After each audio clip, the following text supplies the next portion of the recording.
Syria के Idlib में रूस के 4 लड़ाकू विमानों ने ताबड़तोड़ बमबारी की, जिसमें 7 लोगों की मौत हो गई। इदलिब को सीरिया के विद्रोही लड़ाकों का आखिरी मजबूत गढ़ माना जाता है और उन्हें वहां से उखाड़ फेंकने के लिए पुतिन सीरिया के राष्ट्रपति बशर अल असद का पूरा साथ दे रहे हैं। यहां तक कि वो सीरिया के विद्रोहियों के खात्मे के लिए यूक्रेन से जंग के बीच भी वहां हमले करने से चूक नहीं रहे और एक बार फिर उनके लड़ाकू विमान सीरिया के इदलिब प्रांत में गरजे। दावा किया गया कि रूस के विमानों ने वहां इतनी जोरदार बमबारी की कि एक बड़ा इलाका खंडहर में तब्दील हो गया।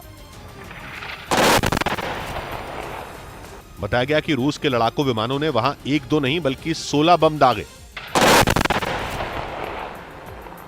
दावा किया गया कि इस हमले में रूस ने जमीन से जमीन पर मार करने वाली एक मिसाइल का भी इस्तेमाल किया। इदलिब में विद्रोहियों के जिस गढ़ को निशाना बनाकर हमला किया गया, वहां एक के बाद एक कई बम फटते दिखाई दिए। इसके बाद वो पूरा इलाका धूल के गुबार से ढक गया और जब धूल छटी तो वहां बना एक कारखाना और एक मकान मलबे के ढेर में बदल। क्या भेड़ बकरियों को पाल के साल में करोड़ों कमाना चाहते हो? यकीन नहीं हो रहा ना? तो साल में 3 करोड़ कमाने वाले सिखाएं तो क्यों देरी कर रहे हो? फ्रीडम ऐप डाउनलोड करो। चल चुके थे। हमला कितना खतरनाक था इसका अंदाजा इसी बात से लगाया जा सकता है कि दोनों इमारतों का एक भी हिस्सा सही सलामत नहीं बचा,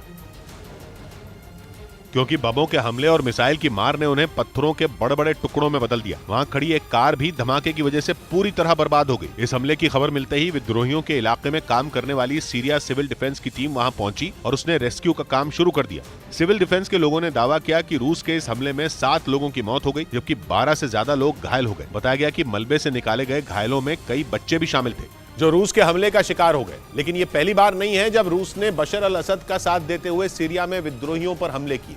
इससे पहले भी रूस की गठबंधन वाली सेना इदलिब में कई बार एयर स्ट्राइक कर चुकी है, क्योंकि इदलिब ही सीरिया का वो प्रांत है जिसे विद्रोहियों का आखिरी ठिकाना कहा जाता है। माना जाता है कि इदलिब पर सीरिया के विद्रोही गुट ताहिर अल शाम का पूरी तरह कंट्रोल है और ये विद्रोही गुट आतंकी संगठन अल कायदा से जुड़ा है। सीरिया के राष्ट्रपति बशर अल असद ऐसे ही गुटों के खिलाफ लंबे वक्त से लड़ रहे हैं। इस काम में उन्हें पुतिन का हमेशा से साथ मिलता रहा। खुद रूस की सेना सीरिया में असद सरकार की मदद करती रही है और कहा जा रहा है कि एक बार फिर रूस ने इदलिब में ये हमला करके साबित कर दिया कि वो बशर अल असद की सरकार को विद्रोहियों से बचाने में कोई कसर नहीं छोड़ेगा।